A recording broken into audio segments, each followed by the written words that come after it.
Welcome to the Ericzone podcast. I'm with Rom Domerson, who's an artist, thinker, intellectual, all of the things. all of the above. It's there's just so many things I can't classify myself on anything at this point, It's like NLP, meditation, philosophy, religion, drawing. It's just so many things. Awesome. So we're gonna have a great conversation, but right now I just want to thank people that are watching the podcast, that are sharing.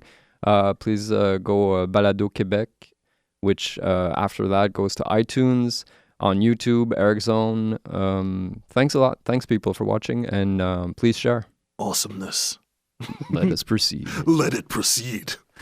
All right, we're going to leave this important message, this important video message for the future humans who are going to watch what was going on in 2020 with the panic, with all the COVID and the Black Lives Matter and the social disturbance. I just want to put it out there because if ever someone watches this and is like, why aren't you talking about COVID? Why aren't you talking about Black Lives Matter? Why aren't you talking about... We're gonna destroy all of that in a single swoop, and not in an aggressive way. It's just that we're kind of, let's just open up Pandora's box at this point, when it comes to identity and being stuck into that, because a lot of it is relating to that. At this point, it's all being stuck in that identity. Let's just open up Pandora's box. You don't mind, right? No, I don't mind, because basically what we're going to do is we're not necessarily going to comment on any social stuff that is currently happening. We all have our own personal impressions on this, but basically what we're doing today is actually literally explaining what your views on philosophy and spirituality are. So we're not going to go into too much of the what's current. Kind of funny is it kind of goes into it and not at the same time. We'll need to kind of get up to notch with non-duality to kind of understand and explore that it is and it isn't at the same time when it comes to what we're going to talk about. But ultimately it just gets you, it kind of gets you outside of all of that. It kind of makes you realize that this kind of thinking pattern, this kind of anxiety buildup, and what's been happening since the beginning of 2020 is it's kind of like a make or break moment where you're starting to see these patterns. You're starting to see that, people are just reacting out of nowhere from hearing some kind of a news or some kind of a lack of information. Because, especially with COVID, it's been information all over the place. Nobody's really sure. Initially, and especially where you kind of see how it was kind of sneaky a bit, where initially it's like last year's flu, but bigger. So if your brain picks up on that, if you know a bit of the placebo effect, and yes, there's positive placebos and there's negative placebos. But as soon as you hear, oh, it's like last year's flu that I've experienced or not, depending on the person, but it's even bigger. So your brain's already latching on to the possibilities of factors that you've already experienced. It just kicks your brain into fear mode to a certain degree, or higher anxiety, because it's already related to something that you've potentially experienced last year, if you had a flu or not, or if you ever had a flu. The thing is, that announcement came around the exact same time of that flu season, the change of temperatures. So normally people had some symptoms. But when you're being told that, okay, you might have a regular flu or you might have this super flu, and there's no... Yeah, no, I know. But we got to be careful, though. There's no real difference. But then look what happens after. One, the placebo effect, if your brain latches onto that, then it's not your fault, but it's a bit of a problem. Because your thoughts get associated to that, which you're not directly experiencing. So this gets a bit dangerous because there's been multiple experiments on the placebo. One example, and a favorite example when it comes to that, was this experiment that was done in a school in the U.S. I think it was grade school or high school, where they just sounded off the alarm and said, all right, kids, you got to run out because there's a gas leaking inside the school and people are going nauseous. And, as everyone was evacuated, certain kids puked, certain kids didn't know what was going on, certain kids were laughing. And the thing is, there was absolutely no gas. So you gotta consider that, there still were kids puking. It's when you think about placebo, and a lot of people every time I say that, they think about the pill. You take a sugar pill.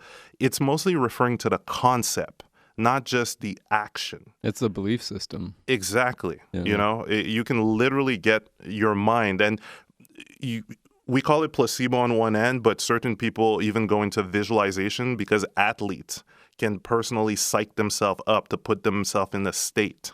And it's kind of like a placebo, you know, like it's similar to visualization, but you can also say the same thing with a person holding a lucky rabbit foot, or then doing a specific motion before a play. You know, it's always a method of psyching yourself up with what the brain associates to certain things. So you can have a placebo effect for practically whatever. I'm not saying that COVID is exactly a placebo. I'm just saying that there's a factor in it that can't necessarily be denied, on top of the increasing anxiety that people get from the information going all over the place.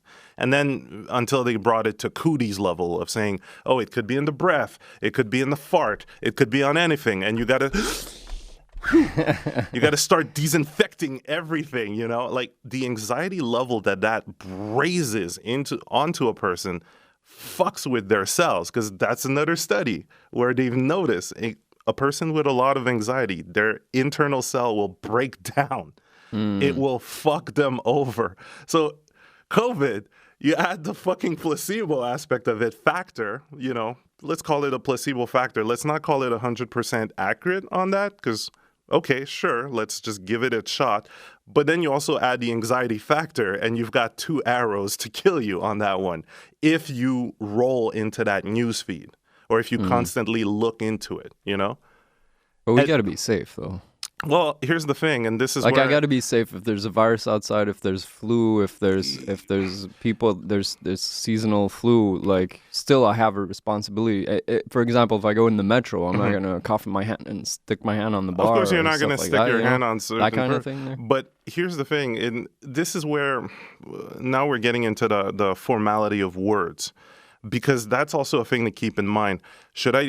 There's a slight difference between me telling you got to be safe, or you got to up your game, you know, upping your immune system, upping your reaction time, upping, you know, just building yourself to another level.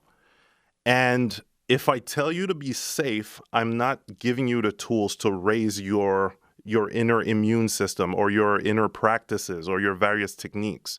You know, I'm keeping you in a thought bubble of that potential anxiety and telling you you're gonna have to be, you know, it's like I put your focus on safety instead of solution. You know, it's like I'm telling you to wear the kid's glove instead of telling you to get stronger. And it's not to do it in how do you say, pretentious way.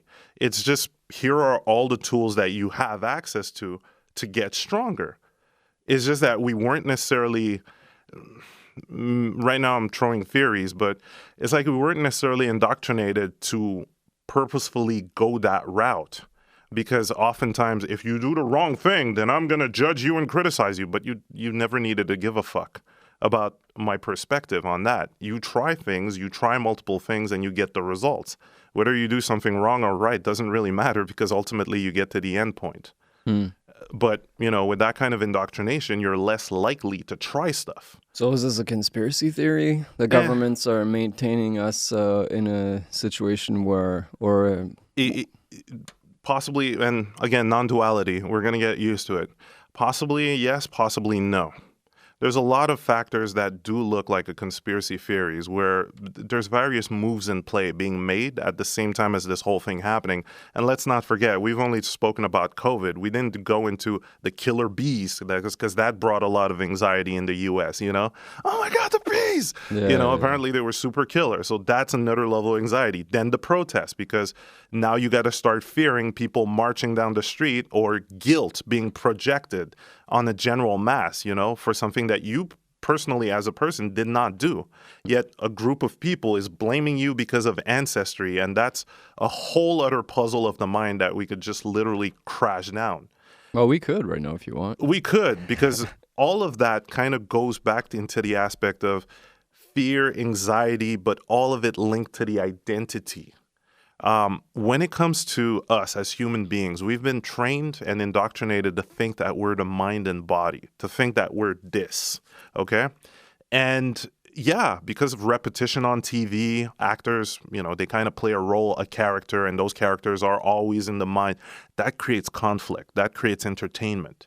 So you can't fault them for that. But at the same time, you can realize that being trained in that, continuously ingesting this kind of material, or even our language, talking like that, keeps us in that state.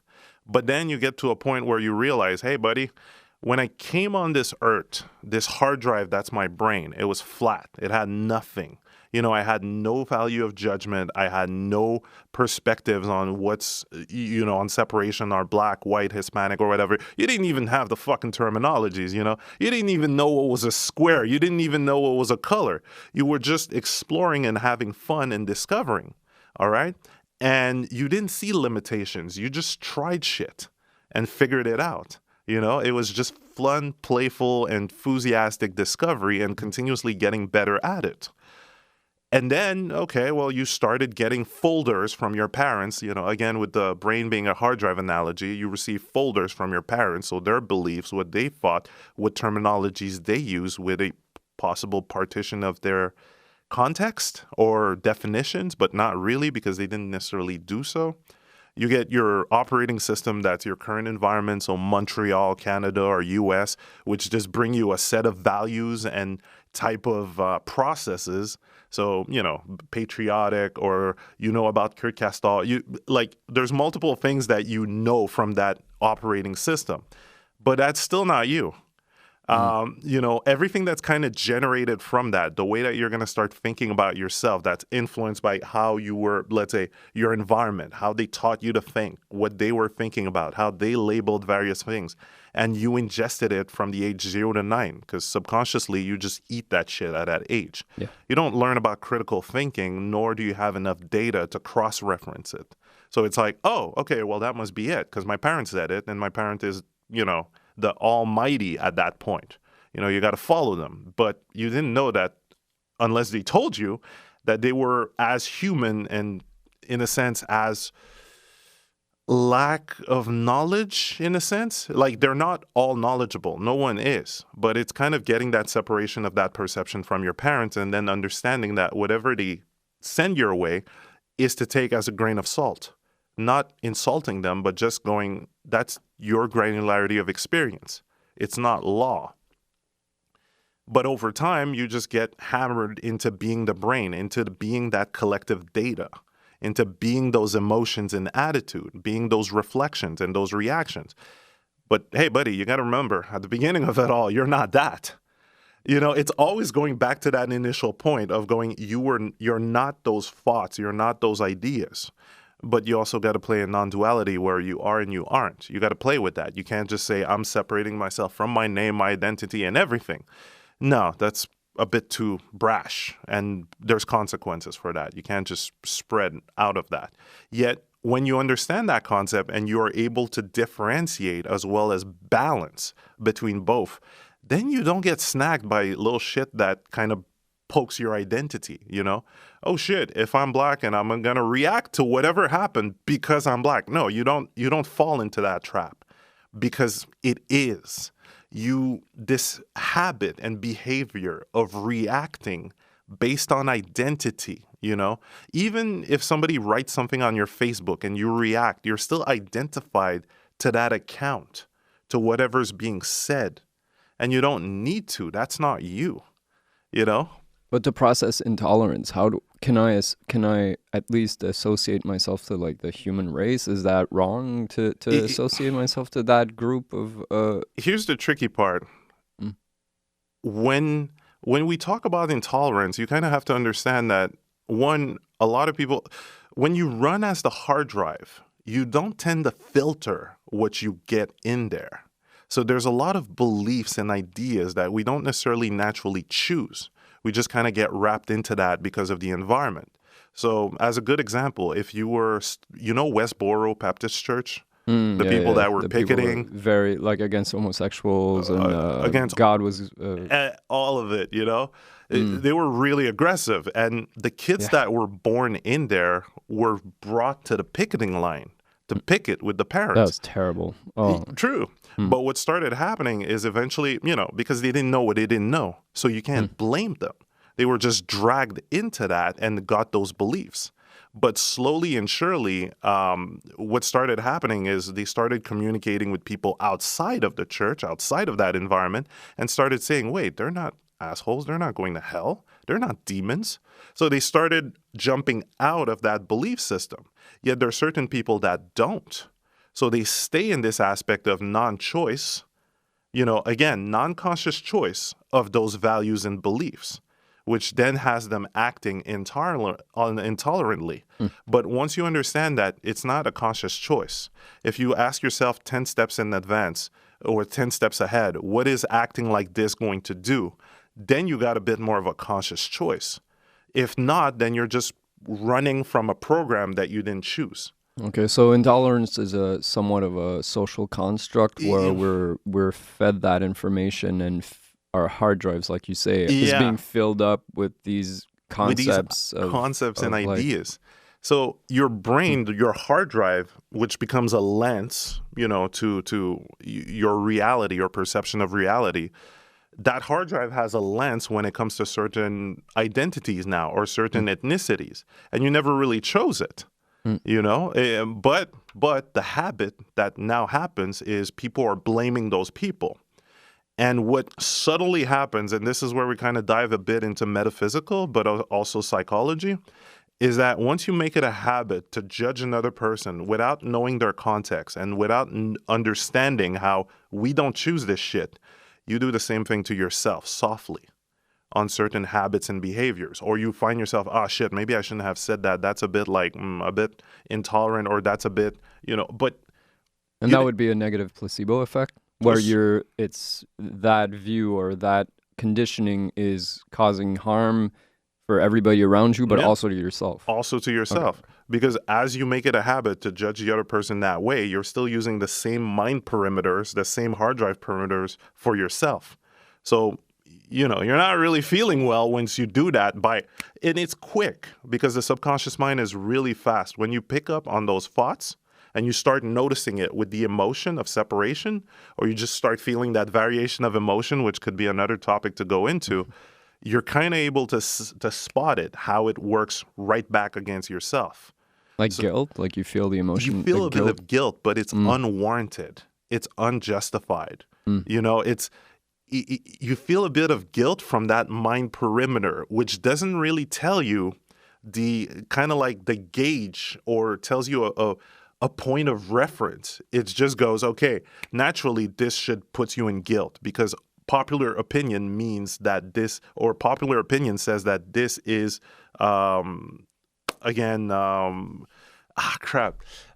this is, it's not racial slur, but this is insensitive, or this, whatever was being thought about is insensitive, or whatever is being thought about is XYZ. So you feel it activate upon yourself based on that mind perimeter. But that's all the fucking mind. And that's all based on someone else's granularity of experience or interpretation. But how do you function socially if you don't function with the mind? Here's where you do and you don't. Again, non-duality being your best friend. You don't associate with the identity. So, and this is where diving into the nuances of what that means becomes a game. Not something that you need, and there's a specific reason why. You don't want to make it a need, you want to play it as a game. Because once you start disassociating with, let's say, skin color, then you start noticing that you're not affected by whatever's being said on that, which then doesn't take your focus away from what you want to create for yourself and everyone else. It doesn't keep you into that loop of thought related to that, because you don't need to care about it. You're not identified to it. And at the same time, you personally don't see people as separation of color and such, because you're already practicing that within, and you understand how at a higher level, they're not the brain and the body, but they've been indoctrinated as so. Yeah. So you kind of give that universal aspect of forgiveness and understanding. Because we have to be political at some point when we're in society. Like, it just buying stuff is like a democratic vote where we purchase items. Not even. Like economically, like if I go buy at this store, then I'm purchasing items. All that is in the mind. This is where things get... Well, money is tangible, though. This is where things kind of get tricky because... And start noticing how this kind of works in, let's say, two different minds. There's the mind that will see it that way and get the feelings that thought process brings. So let's say if you buy something at a store that you think is capitalist to a certain degree, then you're the only one that's going to feel that emotional reaction with that thought process upon having that or being told that or being indoctrinated possibly. Doesn't matter where you pick it up, but you're the one that's going to feel that with that thought process. And you're going to project it onto others indirectly if you see them doing that as well, because it's your thought process. But you're the only one that's going to feel that in the moment. I want to propose like buying local, let's say. Mm-hmm. Is that a good... It all depends on the intention that you bring. As long as it's positive, I guess. In a way, it's like... Because I don't want to discredit the U.S. and their economy and the food that they bring here and the whole system, but I don't want to purchase American because I find that I do need to be political at a certain point and take a stand and protect the local economies. And it all depends with what kind of energy you kind of do it. And energy / intention / the mood that you do it with. Because if it's about fighting, then you're always going to have this perspective of being against and having an opposition. And at that point, you repeat that thought pattern where the opposition kind of multiplies because you're going to see more people buying from them. And you're like, well, damn, they're subventing? No, they're actually feeding the opposition with money, in a sense. That thought pattern can kind of start, and you don't want to get stuck in that rabbit hole because that's how people start protest manifestation and create their own enemy. It's all a mental process. But if you want, if your intention is just to help the local ones, then you do it out of just pleasure, fun, and loving compassion. What they actually do. Yeah. There's a slight, subtle difference in intention, emotion, but it makes a giant difference in the aspect of what comes back. Because depending on how if you're going to fight, then you're going to create the opposition. There's always going to be another enemy, and it's a perception aspect of things. But if you're doing this because you love it and you love the product and you have fun with this product and you would want more people to find this product, then you're going at it with much more enthusiasm and the energy that you're putting out there, the intention or just the mood, the flow that you're putting out there just in the conversation about that is much more positive for momentum. Conducive. Yeah. You're going to get much better rewards for that in a sense. So it's possible to be a capitalistic philosopher? You don't even see it as capitalistic after a while. You start seeing all of those are gauges or characteristic from the mind. They're they're limiters and not at the same time. Because if you're going to start having something like that in your thought process, just like an identity, your actions and thinking is affected by that.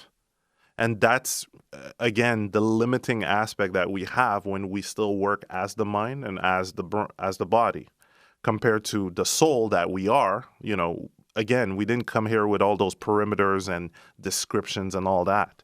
We get fed an idea that we need to take a stand on certain political aspect, but we're only given two camps instead of, guess what, the multiple options that are, And that's a thing with the political talks. It's either one side or another, this or that. You get a limited choice compared to the unlimited range of nuances that are there.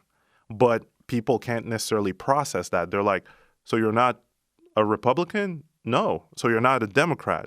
No. So you're not a Republican? It always bounces off between two instead of going, so, okay, you're believing all of this. Yeah, well, if ever there's a mind control or social control concept, it's definitely has to be that idea of political left and right. Like left and right. That's so divisive. It's going to divide people and just confuse and create teams and okay, go. Well, fight. yeah. Because, I mean, look, even with the COVID, pro-mask, anti-mask, the people that kind of understand the process with the whole placebo and all of that, and those that don't. And trying to get a discussion is just not there, because it's even on both ends, because even in the spiritual circle, certain people fell for the trap and they kind of went back to the identity. On not just for COVID, but even for the protest and all, there's been spiritual leader in the community that just fell right back into the mind, even though they were teaching you how to step outside of the mind. It's like the apostles that, were taught by Jesus how to step out of the mind, but then literally forgot afterward, It happens because we've been living as the mind for a large amount of years. Our dialogue, just saying I. What I am I referring to? Oftentimes it's the body and mind, and it's tricky to talk in outside of that because we've had that dialogue just pushed on us. Even when it comes to TV shows, all of that, as explained earlier on, TV shows, movies, podcasts, everything. The dialogue literally just keeps you anchored into that. So we shouldn't be doing this podcast right now. Well, not really. I mean, at the end of the day. So how does society function if there's that idea of just being the soul? Like, because we are here, we are tangible, we're like the flesh. So we have to. It's this balance. Make do with that. It's a balance. It's always this balance of non-duality where you are and you aren't. So what could start happening is that our dialogue gets a bit more stretched out, because we understand more of the nuances behind that, and we also won't necessarily talk as much in linear time.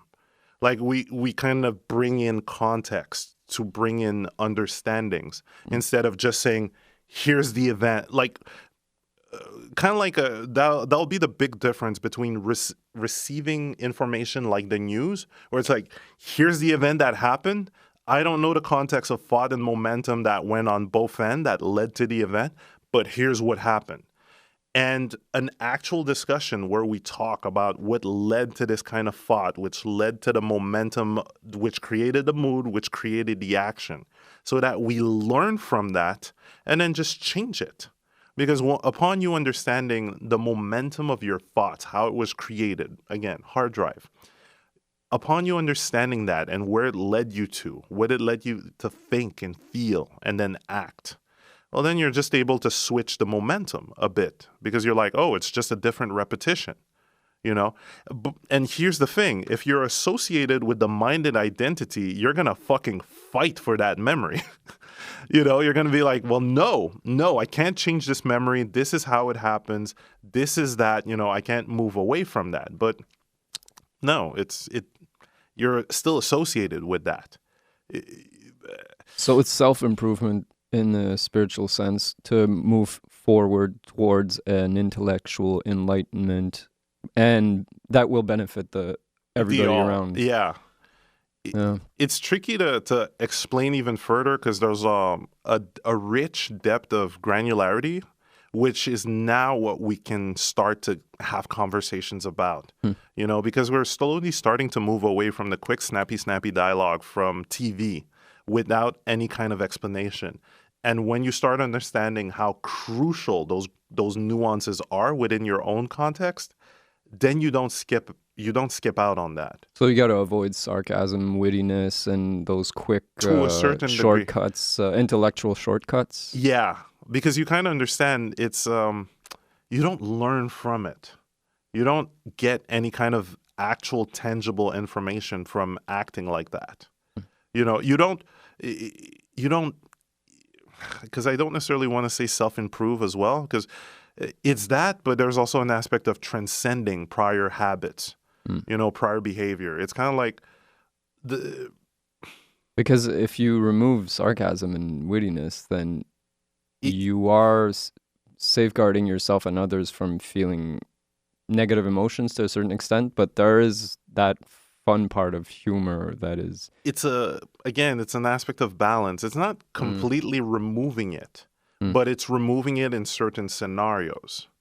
You know, when it comes to talking about your own project, you fucking scratch out that sarcasm and all of that, you know, because you don't want to pin that against yourself or against anyone else in that supposed segment or in that situation, because then you'll feel like shit and you won't want to create anything. Yeah, exactly. You know? I don't want to grow if it's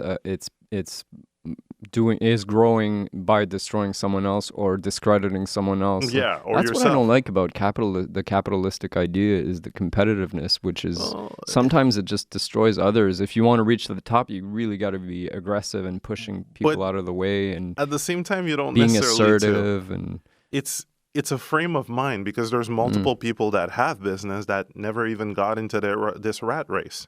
Again, now you want to ask yourself that question. Where did you take that opinion, and on how many cases? You know, on how many people have you met as well like that? It's tricky to kind of get an idea of what is, but also noticing it, you're only seeing it from your speck of dust experience compared to the 7 billion people that we are. So the 7 billion experiences that are kind of happening at the same time in a way. So it just kind of has you looking at the hard drive and going, okay, where did I get this information? And do I actually want to keep perceiving the world this way?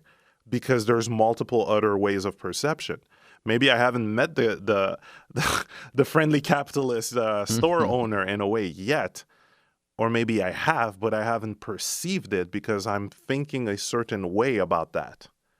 It's when it comes to perception and whatever you kind of get into that hard drive, it can become just a lens or blindfolds, and you'll just never notice. You know, it's because it's that ultimately capitalistic ideals or values are like currently we're at socially on a global scale, we're at a point where capitalism is showing its flaws. Oh yeah. But this is due in part or mainly because of people's value system, which will latch on to like greed and stuck in the mind.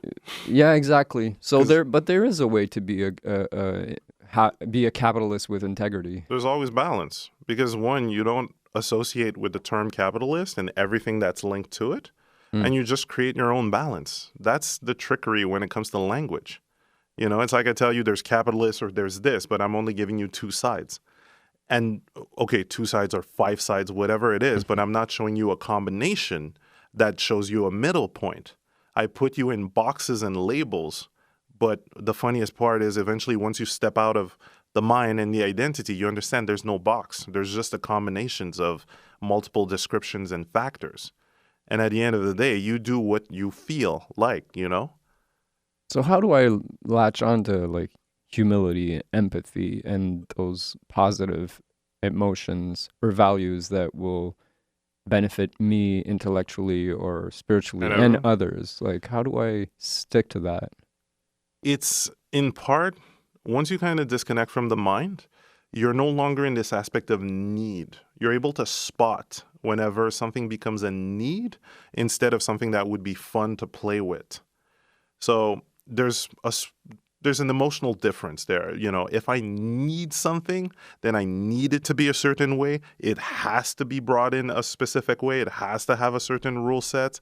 It needs to look a certain way. Like, you start feeling this aspect of need is demanding, a bit more demanding. But if you switch to the mindset of, okay, well, this would be fun to play with because of this.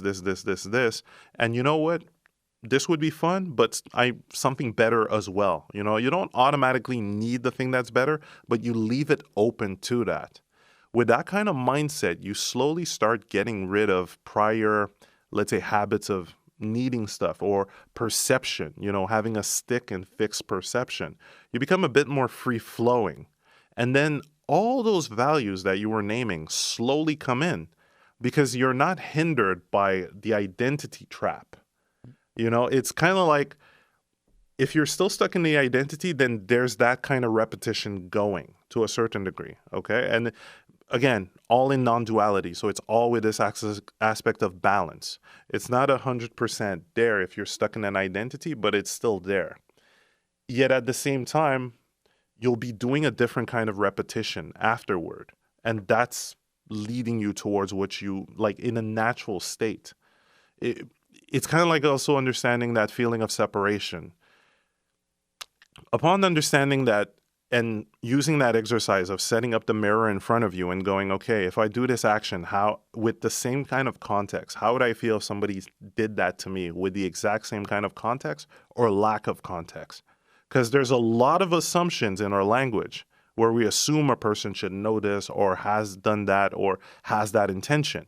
But once you're able to spot that in your thought process when it comes to yourself and others, some things that you didn't necessarily choose, because a lot of people would want to criticize Donald Trump, but you don't know what's going on in that person's life at all. You don't know what led to that kind of personality and that kind of momentum.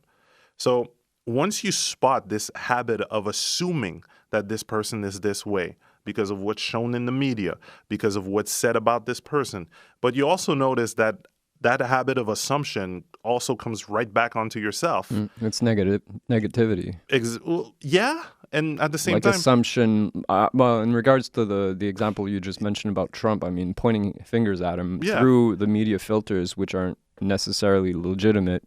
I'm going to point fingers at him and be judgmental, and that just brings negativity instead of discussing and talking and communicating. Because that very same quick habit to go into the finger pointing comes right back to you. So it's kind of like not shooting yourself in the foot at the same time. It's becoming political. Well, I'm taking a stance. More than that, because it's the same habit that's done when it comes to looking at TV shows as well. It's a subtle habit of assumption of character based on what is shown. When you start noticing how unusual that is, because it's like me making an entire profile of your life without knowing the granularity of what you've experienced. And it is so fucking crucial, knowing your momentum of thoughts which led you to action, or which led you to certain mood, which led you to action. Knowing what gave you that perception of reality initially, knowing what led you to that point is so fucking important. Because when you do it to yourself, or you realize in yourself, this led me to that, which led me to that, you start seeing the patterns. You're like, oh, okay, so I can't just assume. Fuck right, you can't just assume. Your background, your experience is fucking crucial, and the same goes for everyone. But we get pushed into this habit of assuming and making assumptions and judgment over people on television.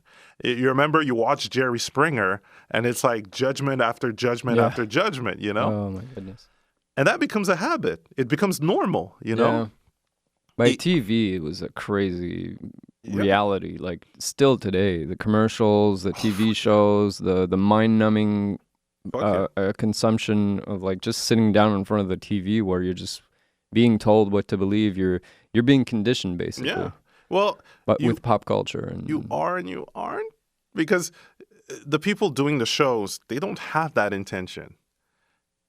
They're just the actors. They're just doing what's fun for them. No, that's true. The actors know, but the people, the corporate people behind, they have products to push. Like, let's say, where did I see that? There was someone right in front of the camera was holding some kind of like a beverage and just made sure that the logo was literally right in front of the like camera. In movies, right? Exactly. So there is some kind of like a push towards a belief system that is imposed by corporate ideas. But here's where we kind of take a stand in a way, because it's not an aspect of opposition. This is where you kind of understand that you always had the choice. You were just never told you had the choice. And it's consciously selecting and filtering what you watch. Consciously understanding, asking the question, if I watch this kind of habit, mood, and behavior, 10 steps ahead, what's that going to do to me? What am I going to be pushing out? It's the same thing I kind of tell people that want to write about the depression online. When you do that, you're doing a kind of repetition. When you repeat it, it becomes normal for you to do that. But it's also becoming normal to have that feeling. So if you're going to talk about your depression and feel your depression as you're typing it, and then making it normal to repeat that, then you can't kind of complain about it, because I'm joking, you can't kind of, but you totally can, because you don't know what you don't know. but you're actively repeating an emotion that you don't like and making it feel normal, and it's just like we said, habits and behaviors on TV being repeated, and this is normal. Judging becomes normal. Self-pity or self-loathing, because people online started making jokes about themselves or saying, oh man, I should have known, oh crap, what was it? I spoke about the artist thing, which, but that's a bit more technical. Still, it's the artist that kind of said, okay, well, there's me thinking, doing my work, and there's the lazy me that's thinking about how cool my character would be in a comic or in a show or something like that. It's like, no, that's not lazy you. That's you pre-paving what you want. That's you pre-production or perceiving what you want to create, and you can visualize multiple times. But if you're going to say, oh, that's just being a daydreamer, being negative becomes normal. Shitting on your projects and idea becomes normal. And it's like, no, fuck you. That's not normal. There was an article about that, about procrastination being a very important step of like a process towards mental stability, but also towards project like creation. Because you know what? It's not fucking procrastination. It's literally visualizing what you want to do in advance, and your contemplation. Hell, even the VR space analogy works, because it's as if you're putting VR headset, closing your eyes, and you're just playing with your project, playing with the forms, playing with the shapes, playing with the different ways it could go, because you're still feeling it in your mind. And then when you're going to take on the task, it's going to be easy, quick, and simple, because you've already played with it in your mind at light speed, because you think faster than you talk or actually do. You're playing with your mind at light speed. You're going back and forth, press and replay, changing, having alternate versions. And you're already kind of feeling your end goal. You're kind of feeling what it would be in the end. And you can kind of see the trap of the language, because people say procrastination, lazy. But you're not talking about the process that's happening in the mind. That's where we can even dive into the way that the West has fucking pushed imagination as shit. Mostly. It's kind of been thrown away. It's been said, oh, it's nothing. Don't worry. It's just fantasy. It's just fictional. But then you look at the East, and even when it comes to our sports athletes, and it's like, oh shit, yeah, your imagination is practically you transcending your habits and behaviors. Why? Because you can see scenarios in advance. You can feel various things in advance. Athletes do it all the time. Oh, you mean like let's say a hockey player who's imagining, visualizing what the game, the different strategies. Okay. And always thinking about, okay, what would get me to react a bit faster to that movement? You can see it in that way. You can create compositions in your mind much faster. You can do so many things. So it's not just imagination. But in the West and in school, we've kind of been hammered upon, don't you dare daydream in my class. You'd better stay awake. Don't you be a dreamer. You got to be realistic. And oh my God, I used to draw so much in class in high school. I used to draw all the time. And can you see the irony of being slapped on for daydreaming and that? Yeah. But then daydreaming created stuff like our fucking phones and laptops and various aspects of technology and things that we have right now. Because it wasn't real. It was created in the mind and then through iteration continuously built. Just the light that we have. Okay, the light, admittedly, he tried 1,000 times or 10,000 times. So it's like, but he still had an inspiration and idea, And I think he was prior to Tesla. Tesla brought that concept a bit further. Yeah, there is a responsibility to accept or see the genius of like art and creativity and allow for much more room and respect for artists. Well, it's noticing that it all blends in. Your imagination and reality kind of blends in. Because when you look at the concept of a memory, okay, it's an imagination that you've repeated the same time over and over with the same, like bringing up the same feelings. Yet upon, let's say, you clear out a trauma, which is a memory that you don't necessarily like, well, to clear a trauma, you change your perspective on what you felt and saw back then from your now point of consciousness. You know more, you've expanded, you've evolved, so your consciousness is much higher than what was then. So why is your brain replaying that video file, that memory, with the same feeling and the same consciousness as then? Just because you're used to it.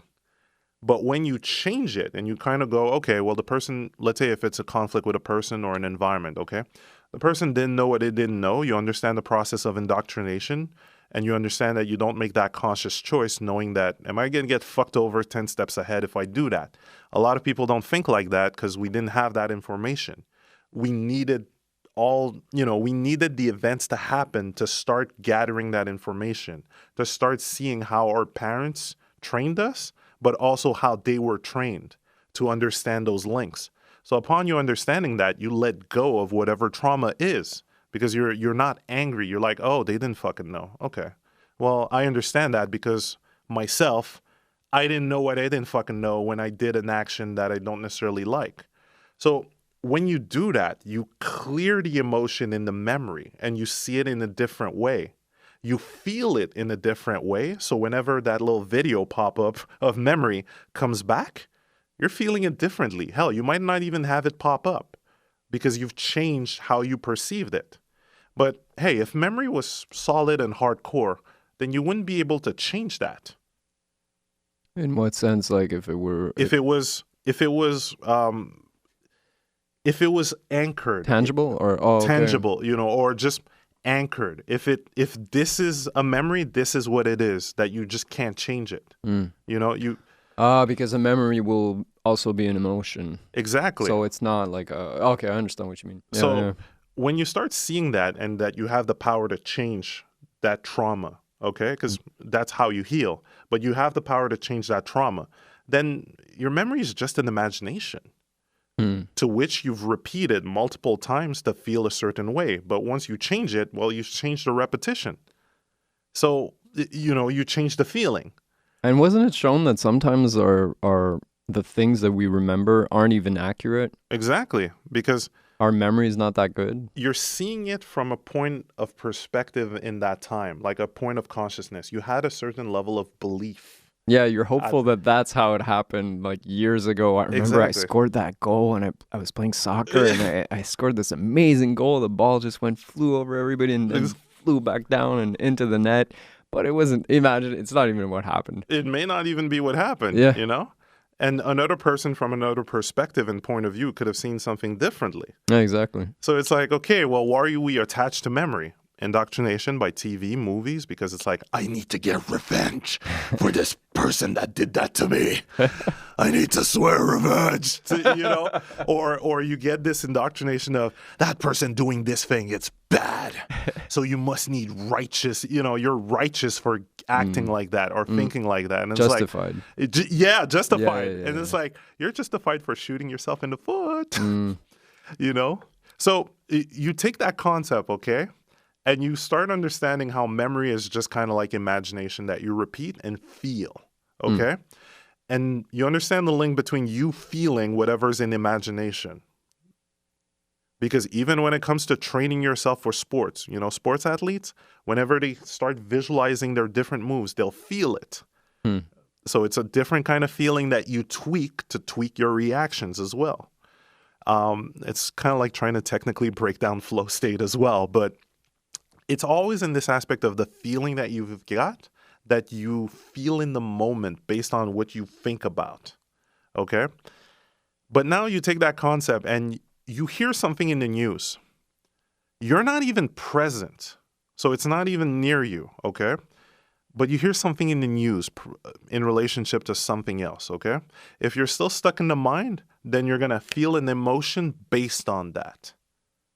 Because you feel identified to it or just out of a reaction. You're used to feeling out of something that's not even in your context. But you're not in front of it. So that's imagination as well. But how do I don't want to get mad at things that I see on Facebook or in the news or my apprehension in regards to any political system that I find that is, not true to core beneficial human values. But how do I get angry then? How do I speak out without being without creating negativity. The next enemy. Yeah, exactly. Like I want peace, obviously. Definitely. I want compassion. I want people to get along. I want a solution for all the problems, but It's playing in that neutral state where it's a tough question. You don't get involved with it anymore. You understand it's all mind, and you're not mind.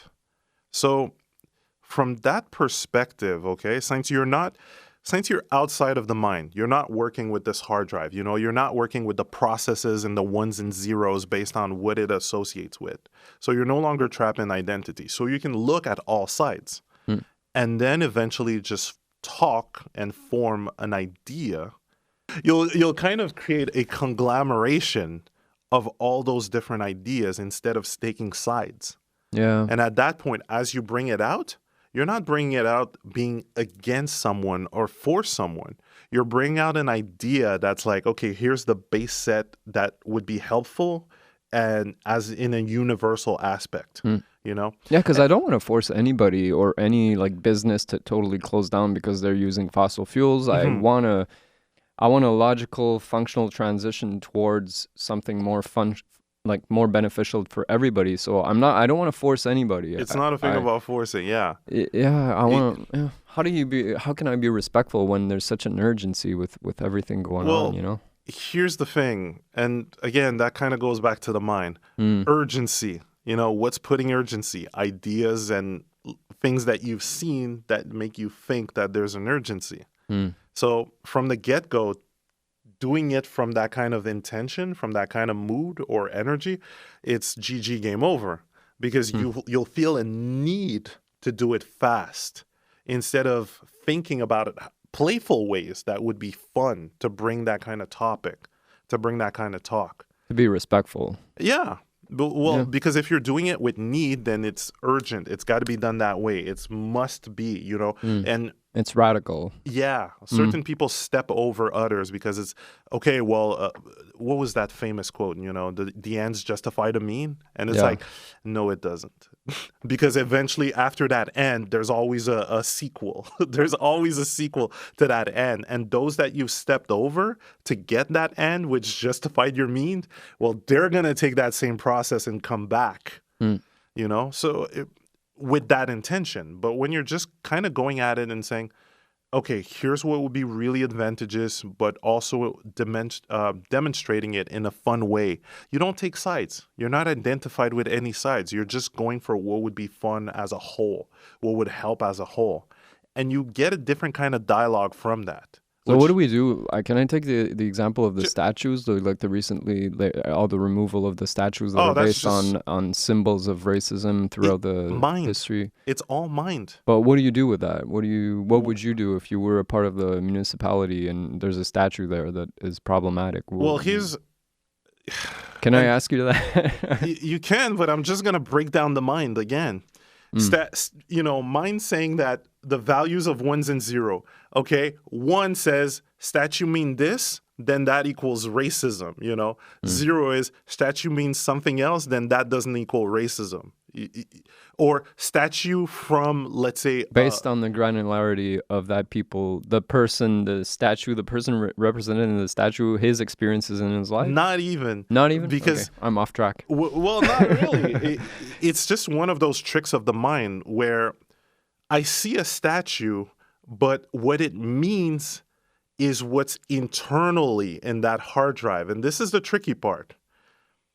A lot of people are going to say this statue is racist because it is XYZ person. Okay? Christopher Columbus. I couldn't give a beep at this point. Christopher Columbus. I'm just joking. Some people will say that. But they haven't realized it comes from their mind, which is their interpretation of that person, not who this person is in the moment, which is dead. This person's not here in the moment. So when you start understanding that the mind, based on what that person was told about Christopher Columbus, will get an identity and say, okay, well, this person is racist based on everything that I've learned from this person. Not actually meeting the person. Not actually knowing and here's the sneaky part, okay? This is the crucial part. not based on what was at that point of level of consciousness.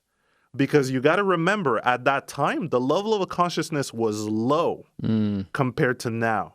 You know, we're talking about a time where people would enslave others. Hell, it was right before the time where we would have duel because I didn't like your opinion in the newspaper, you know?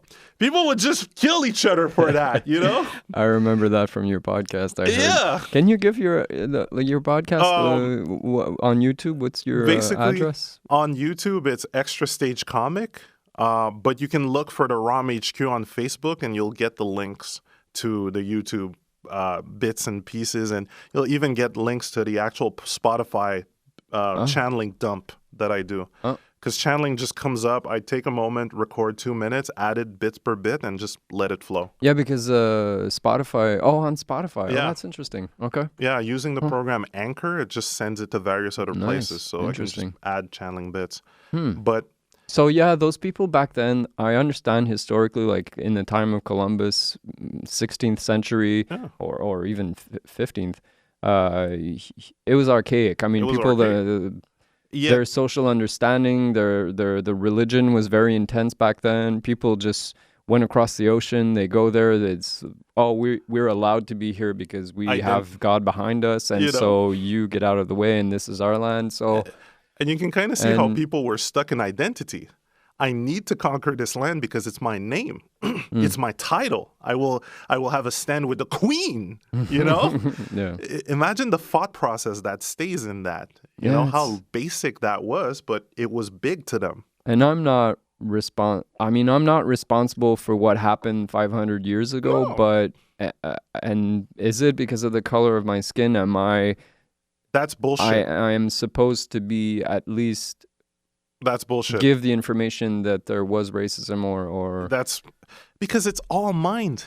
You see, no, that's true. But what's happening is, okay, one, the whole Christopher Columbus thing. I'm gonna criticize him in the now with now's level of consciousness, without considering that back then the level of consciousness was quite low. Like it's a clear dismissal. Of evolution. Yes. Yeah. I saw a thing. Yeah, exactly. And it's tricky. Yeah. Because I saw a comment on Facebook, and I usually don't dive into comments and comment back, but there was someone that said, okay, we remove those racist statues. Now, next one is going to be Abraham Lincoln. And I'm like, okay, back then we didn't know everything. He didn't know everything, but he knew that humans needed to push towards enlightenment and a better social and there's always equality. There's always a few people here and there, but collective consciousness was still at quite low because we were still under the impression of the church. We were still playing the social games hardcore, where it's like your kid was a trophy at that time. You didn't have the right to act the way that you wanted to act at that time. You were a trophy. You had to be outstanding to the parents or the gossip. The gossip. Oh my God, I can't get away from the gossip. You know, like you start seeing those states of consciousness where people were hardcore stuck in the mind. So they didn't transcend that. Yes, we had prophets. Yes, we had certain preachers that would go outside of the way. But collectively, consciously, we weren't at that point. Now it's getting much bigger. But to look back and point fingers with now's level of consciousness, when you understand that everything that happened then led to what's happening now, you know, the rights being given. It's like understanding the ripples in time of what happened at that point. And the worst is if you destroy those statues and you destroy the past, then what's your point of reference? You don't know that actually happened. Like my thing is I would put those statues in a museum and I would say, this is what this represented at that time, and people were not evolved intellectually as much as enlightened as much as they are today. Keep that in mind, and that's why those statues... Exactly. You keep it in mind. But when you're stuck in a personal identity, okay, and this is where, again, it's a big-ass trap, you know, and that identity says, okay, well, I'm black, so whatever is racist around that, I will react to it. Because I'm overly identified with skin color. Then you can look at a statue that hasn't done shit, okay? But you understand that the person's perception is what's creating the problem or what's perceiving the problem. The statue on its own, it's an immaterial object. It does not mean or represent anything aside from the meaning and representation that is given. And that's, again, from someone else's mind, someone else's projector. So you're not formulating it on your own. At the end of the day, it's just a statue. But because of the collective meaning that is given, then you can have something that the identity can bounce from, you know? And then it's like I either react or I don't if I'm still stuck in the identity, if I'm still running as the hard drive, which is tough because when it comes to the Black community, the parenting keeps us stuck into that. And it's something that's we haven't really dove into because those leaders of those groups of Black Lives Matter, they never look, and this is why it's important to understand the context of what leads a thought to a momentum to a habit, to understand your own momentum, to understand naturally what an implanted thought, an indoctrinated thought, or a repeated thought leads to a certain mood that will lead to a certain action, that leads to a certain belief. You know, there's a whole chain momentum that's, once you take time to perceive it within yourself, you understand how crucial it is. But in the community, oftentimes when it comes to the parenting, it's often heavy-handed physical abuse, verbal abuse, and when you understand from 0 to 9, you eat that stuff and you find it normal because you don't cross-reference and your subconscious just ingests this, well then casual meanness, casual gossip, you know, casual venom spitting becomes normal. Yet the thing is, if it becomes normal, it becomes normal to throw out, but it also becomes normal to throw in within yourself. When it comes to ideas, to thinking about goals, you know, if you're still stuck in this identity or you're being reinforced this aspect of racism, and you perceive it, then when it's time to think about your goals, those will be the perimeters that will affect whether you're going to fully think about your goal or whether you're going to say, oh, I can't do that because of racism or because I don't, you know, I'm too poor or because I'm Black or because I can't do this. And that's just mind. That's just perimeter. You can think about your goal. It's just that you were indoctrinated to think a certain way about yourself and possibilities based on that. But that's just hearsay. It doesn't mean it's real. It's all, in a way, imagination that just locks you into a pattern. And you contribute to pop culture or popular belief, and you... Yeah, you just repeat it. You're like, it's true. Even though internally you might not feel it.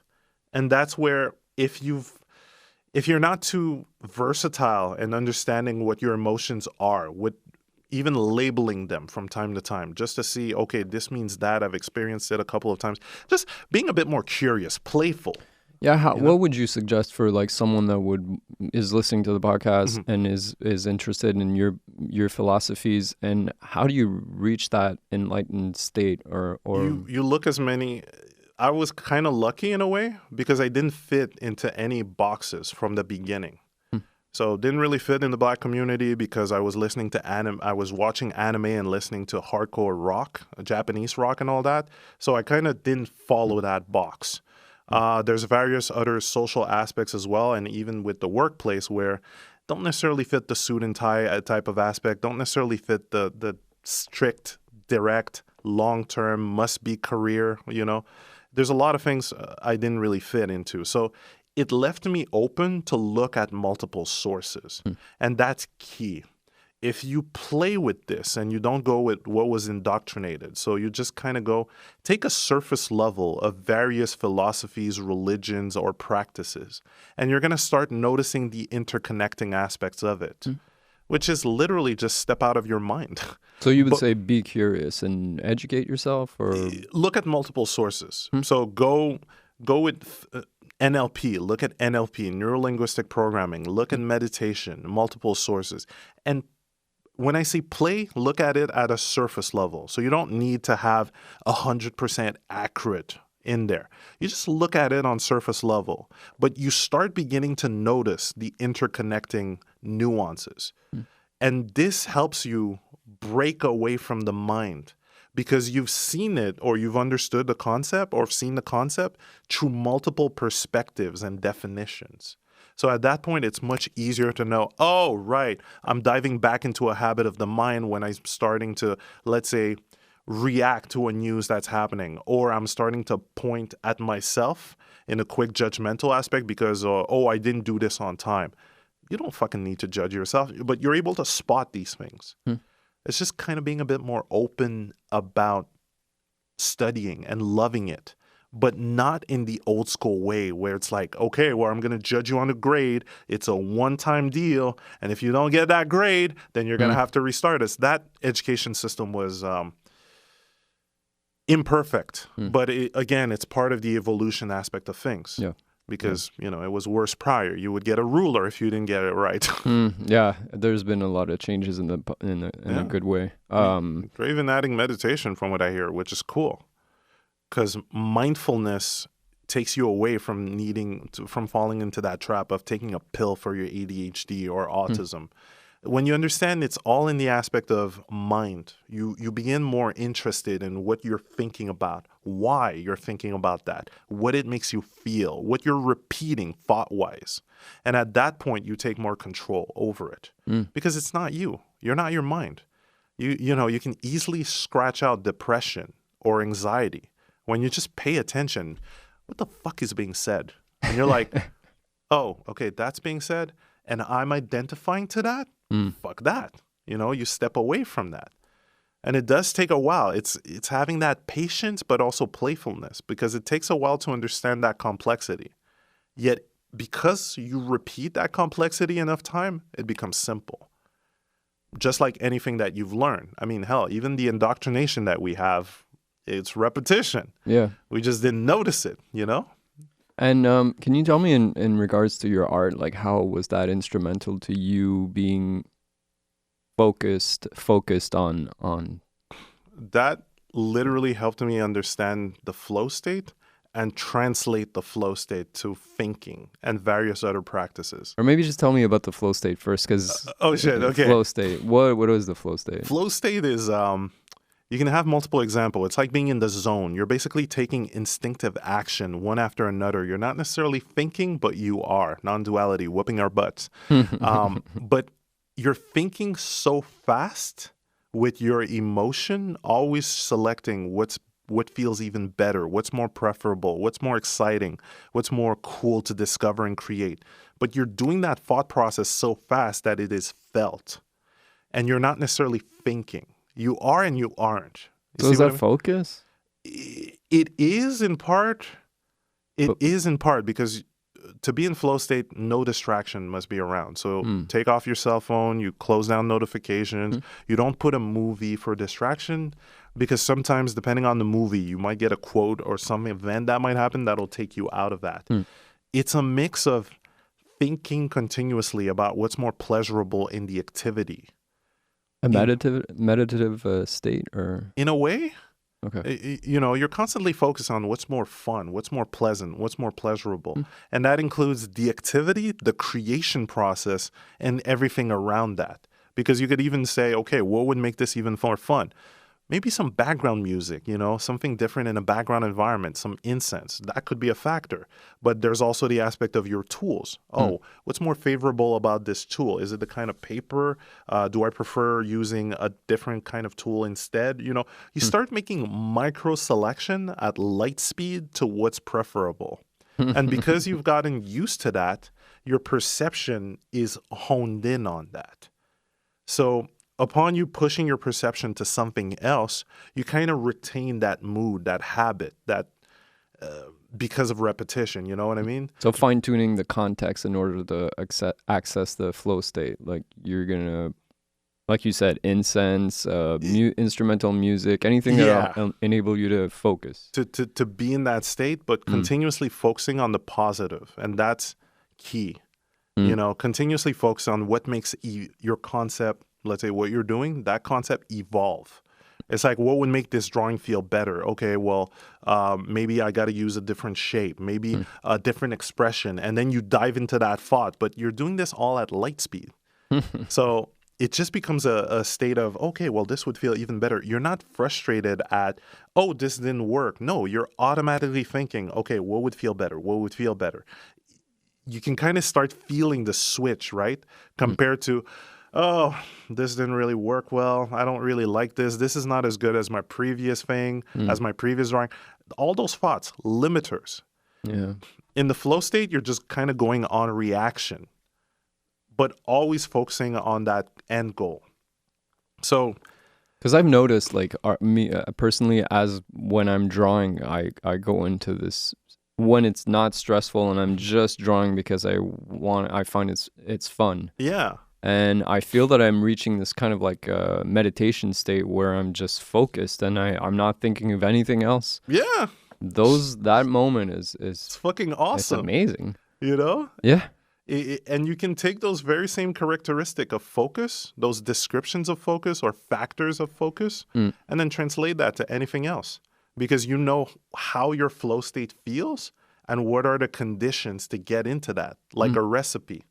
So you can just translate it. It's all feeling. So it's all, in a way, imagination. You know? And you can just ask yourself those cheat code questions. How would it feel if I already translated that? Or having already translated that feeling of flow state on that new activity, how would it feel? And you can kind of start sensing a bit of that flow state in that new activity. There are some activities that are way more conducive towards reaching the flow state, I guess, like maybe like gardening or drawing or doing anything that you will feel that another person will feel joy. Anything creative. Empathy there being... There's that, but anything that's kind of creative can immediately put you into that flow state, because this is where you kind of, we're going into a bit of more deeper understanding of that. But it's like, okay, you're not the mind, you're not the body, so you're the soul. The soul is connected to the all, and to the creator. So when people said in metaphors, you and God are one, you know, it's that. You love that creation state. You love creating. You know, creation becomes a nourishment. You can pass hours without eating or drinking, just focused on that because you love creating. And whenever you kind of get this separation feeling while you're doing creation, it's just you putting limitations in rules or having ideas of limitation in rules. But you're unlimited. You know, it's you get back to this creator state. It's kind of like why certain people say that depending on the craft or whatever you do and you feel those goosebumps, that's your fucking signal. Go play with that. Do it. You're going to flow state all fucking day doing that, you know? But how, if I'm not someone that's creative, what do you tell someone that is not creative? Well, because I've heard that before. A lot of people say, oh, I'm not creative. You're so lucky. Here's the cheat code question. And a bit like the Tony Robbins thing that we saw, I stole that from him. Thank you, Tony. It's awesome. Like Tony Robbins, amazing. That's how I started learning this whole thing. And then it was a starting point, and then I started learning meditation, philosophy, and everything around that. But I got to hand that one to Tony Robbins. Use that cheat code question and look at the reaction from people. If they say, oh, I'm not creative. Okay, but if you were creative, how would it feel like? If you were creative, what would you do? Oh, but I'm not. But what if? You see, it's like it's kind of pushing, and you can start seeing the subconscious blocker that's like, yeah, it's conditioning. I'm not creative. Yeah, you know? Yeah. But it's like, you're just saying it casually. Okay, but what if you were? Just making a little effort. What if you were? What if you were creative? And the person's going to find an answer. Like, the person will literally give you an answer. And it's like, okay, so why did you get that answer now versus prior? Subconscious belief. You know, you're used to saying, I'm not creative. I'm not this. I'm not that. It's just like the identity trap. I'm black, so I can't think about this, that, and that. It's all repetition, you know? That's true. But once you bridge that and you kind of go, okay, but what if you were? How would it feel like? What would you do? What would you tackle on? You know, if a person says, I can't draw, fucking take the pen and do something. Okay, you can draw. So, you know, what do you mean? Or it could be writing. It could be building anything. A wall with rocks. It could be gardening. It could be anything that deals with aesthetics, I guess. True. And even at times, cleaning. Yeah, I was about to say that. Like even doing the dishes, you know, you can be in a state where you just enjoy doing it. You have a specific flow. You might even sing along to a certain song in your head. You might like enjoying the feeling of the warm water, you know, in a certain way. So all of that keeps you away from rational thinking or identity thinking, where it's like, oh, well, the water's a bit too cold, or I don't necessarily want to get too wet. All those little hindering thoughts in a way. Or, oh, shit, maybe I should do it. I can only do it this way because my mom was doing it this way and said I need to do it this way because of something that she believes or they believe. You start noticing those little traps when you do the back and forth between the flow state and then regular thinking in a way. Because we've talked about this, and because humans, basically, we want to conserve energy so that biologically we can function and we can survive until the next meal. I don't know to what level that's like a primal concept, but I mean, negativity can flow from out of that because we're going to conserve energy. We're going to say, no, I'm not going to do this. I'm not going to do that. Yeah. Have some kind of like a reaction towards activity or creative thinking. Endeavors, yeah. Yeah, endeavors. Yeah. And so that would be like a trap, or that would be like a... Then you can kind of go deeper in this aspect of, okay, well, what am I thinking about that keeps me from doing that? Because when you start asking that question, you're able to kind of see what perimeters and factors in the mind would keep you from doing that. Because it could be energy conservation. It could be, oh, well, this would be a bit too long. Compared to what? See, you start becoming a bit more like a Phoenix Wright attorney with your own mind, but you're not fighting it. You're just asking it to explain. Because oftentimes it's an assumption. It's a blanket statement. It's like, okay, well, I'm not enough this, or I don't have enough that. In comparison to what? When you start asking that, you start noticing that the mind just puts a random value and judges you on that. You compare yourself to others. Exactly. Oh, okay. It's a random value, but it's not, it doesn't need to be. It's a mind process. It's still based on that granularity of that hard drive. But you don't need to follow that to do anything. You can see how limiting that is. Oh, shit, my best friend drew a specific way. And if I draw, I'm not going to feel like I'm going to be able to match that. I used to be a bit of a shithead when it came to drawing because I was anchored in this aspect of I need to have professional drawing. I need to be professional. And I kept comparing my drawings to Disney artists, Glenn Keane, or other people like that, that fucking spent years drawing, But that was the indoctrinated mindset of, okay, well, you got to be professional. Professionals look like this. This is how you get a job in the industry. But every time I would come up to a drawing, it would be that repetition of thought instead of, okay, well, what's fun? What's creative? What's my story? What's my feeling? What's the scenario that I kind of go? So all of that kind of stuff just hinders flow state. All this comparative stuff. So art drawing led you to delve into this new way of thinking, but in return, this opened up even more in art. Evolution for art as well. Yeah. It made you grow as an artist. Because it all comes together. The imagination that I have in art, and that kind of made me a bit freak out in a good way.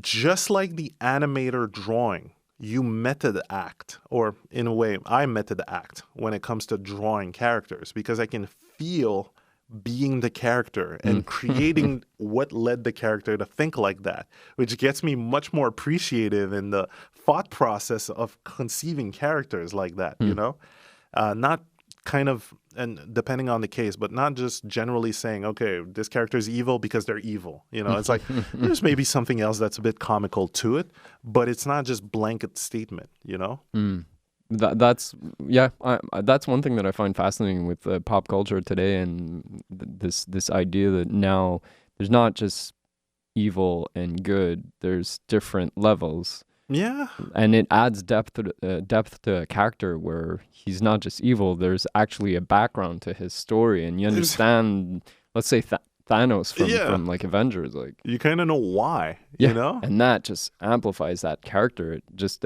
makes the whole story so much more impactful. Now, the one thing is most of the time, and even when it comes to drawing or making comic books, we make characters that are stuck in the mind. Because that creates conflict, and which is entertaining, because you don't necessarily want make a movie like Avenger and just kind of go Thanos realizing, wait, I am only doing this because I believe I need things. That is still stuck in weak identity. I will stop this activity now. Sorry. And just imagine the movie. How to butcher. It just the ends whole... in 3 movies. Yeah. It ends in 3 minutes, you know? Anticlimactic. The ending is... I like the Avengers film until the end when he started to talk about duality and the fact that he was based on the mind and he needed to stop, and then he shook hands with Captain America and he left. Yeah. There's a reason why a lot of people did not like the architects talk in Matrix 2 and did not necessarily like the third Matrix. Because there's a lot of philosophical context that are kind of hidden in there. And I got to say, I got to hand it to the Wachowskis. They did a good job introducing it surface level, but that's the only thing that they could do to make an entertaining movie. If they went further, people would have just disconnected. It was too brainy. Way too brainy. Because here's the tricky part. When you're watching it in movie, you can't pause to understand the metaphors and analogy. So you kind of go, what are you saying? Where's the kung fu back? Where's the gunshot backs, you know? You get that separation aspect of it. And they did the same thing in the Matrix game. They're like, okay, we're about to fight. I know you're reaching the final boss and, the whole Jesus analogy, it's not really going to work for video games. And they have a cool blitz. We'll have to check it out on YouTube. There's a cool 1-minute blitz where one of the Wachowskis goes into the concept of enlightenment in a blitz, yes. And then the Jesus analogy doesn't necessarily work for a video game. So at the same time, you won't necessarily understand how it means to disidentify, like literally talking like that, disidentify from the identity and shed the corporal form, unifying yourself with the one and shedding all transcendence. It's like, whoa, wait, yeah, okay. So that's not going to work for video games. So we're going to have you fight a mega boss fight. Yeah, enjoy your lack of your enlightenment. And I'm like, when I heard that, sneaky fuckers. Because it's like, yeah, you can get some more hints in that concept,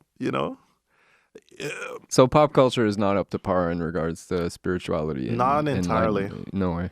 I mean, it tries. Yeah, it does. And it gets some good shot. Like the red pill and blue pill, before it was hijacked by political crap, stepping out of the identity by taking the red pill and noticing that difference. Like the analogy in the Matrix is just fucking revolutionary. Just see the being plugged in as diving into a visualization. Okay? You're not restricted by bounds and rules within visualization.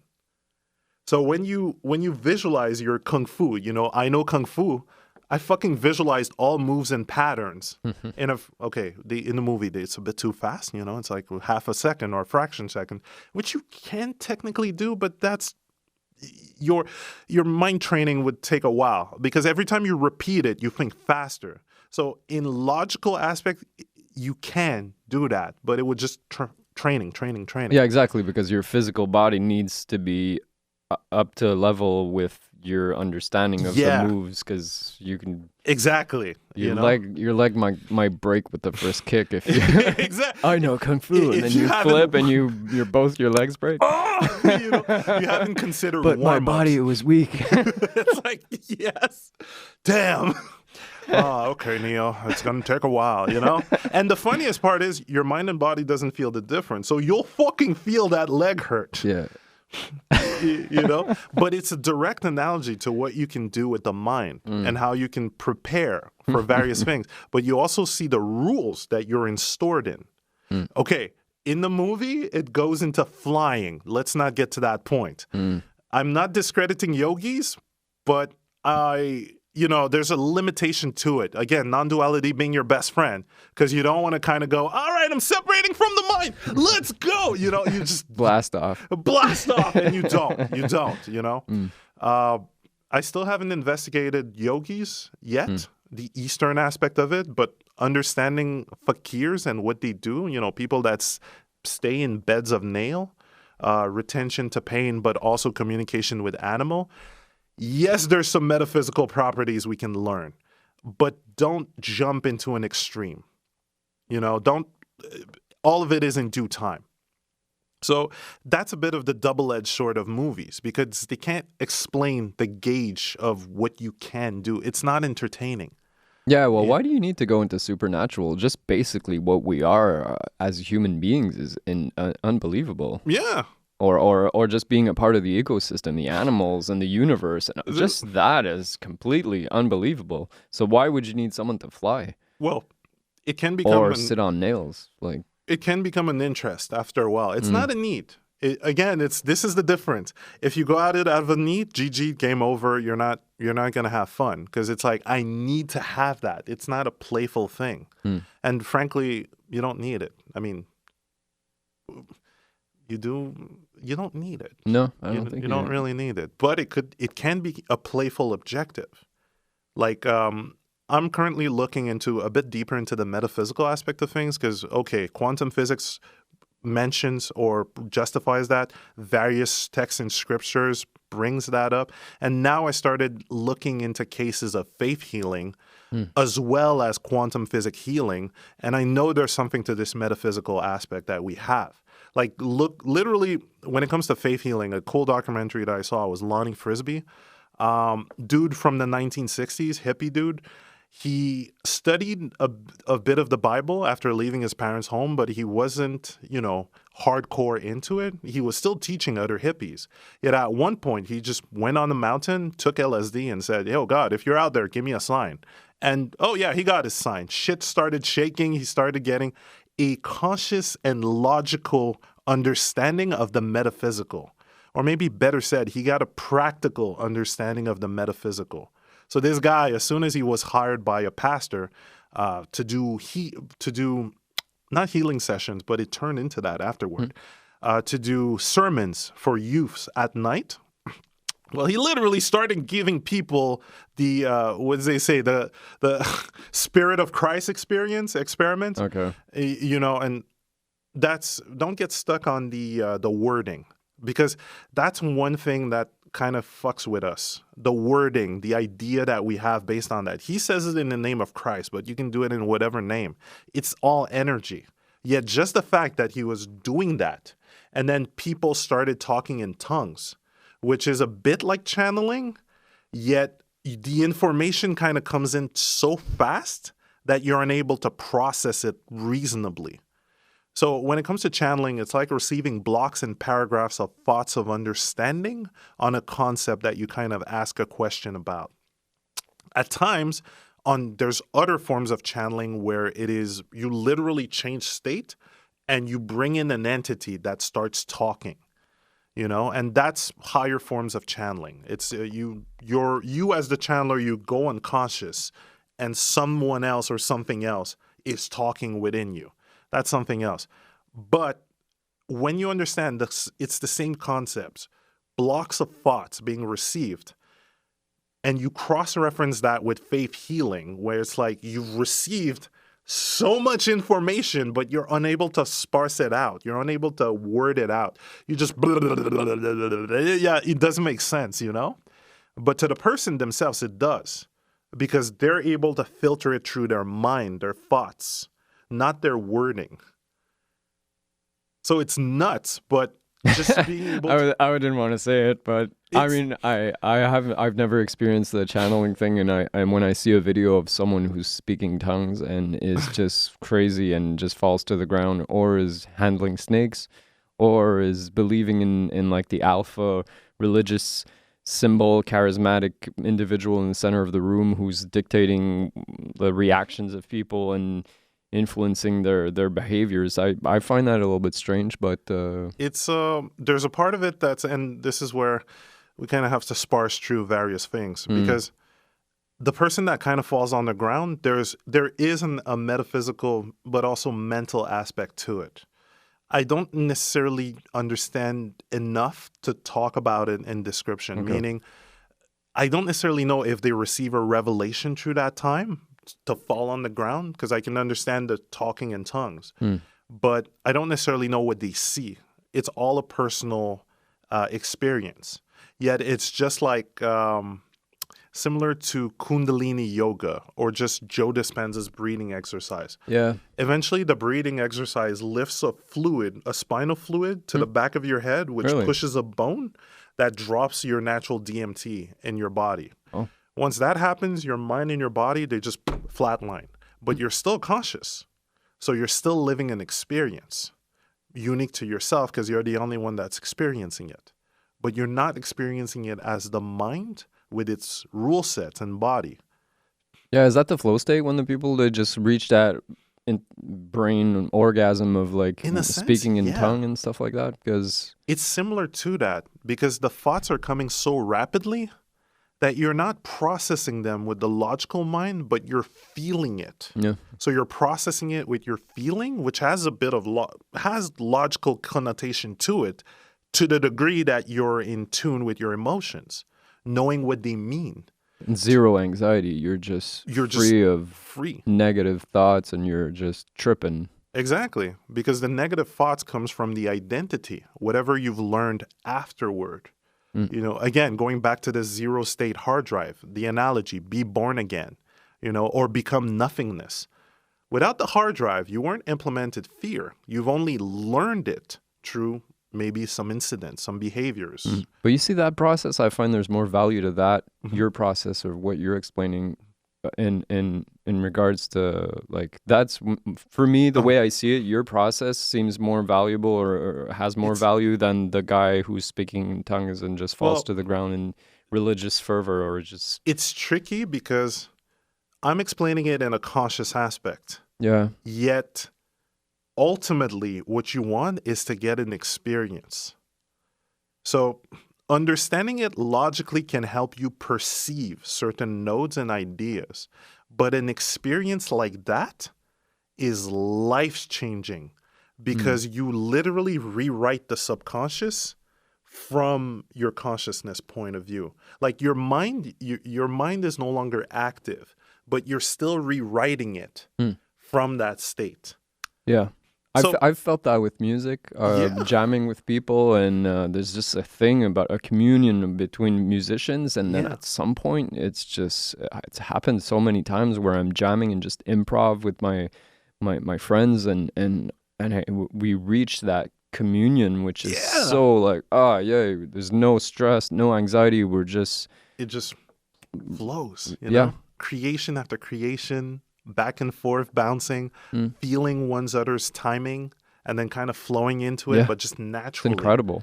You know, that state. And what's funny is that we say flow state, but look at language, again, separating language.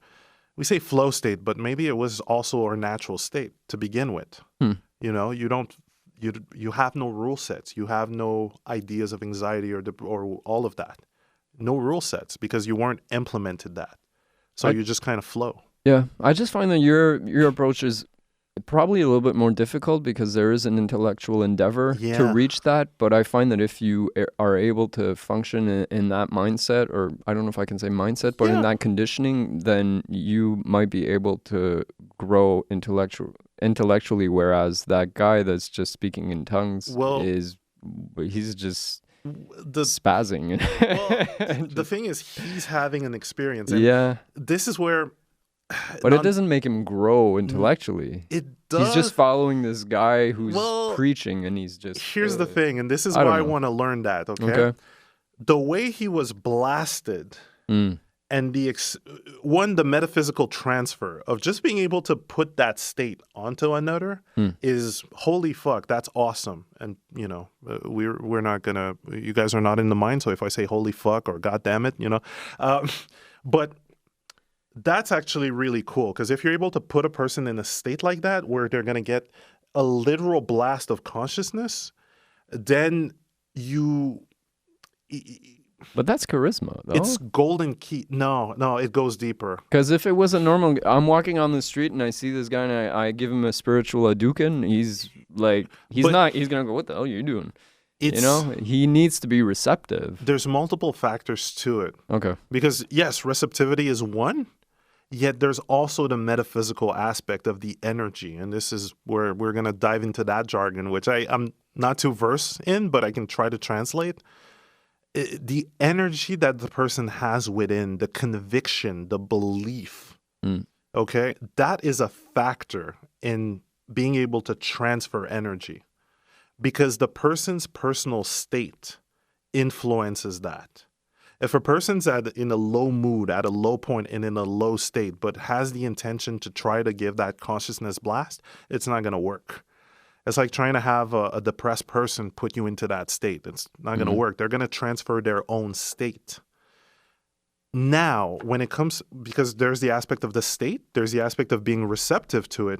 But when it comes to the person that's spazzing out, the experience that they feel within themselves, just like ayahuasca, just like the breathing exercise in Kundalini or with LSD, the experience that they feel is entirely real.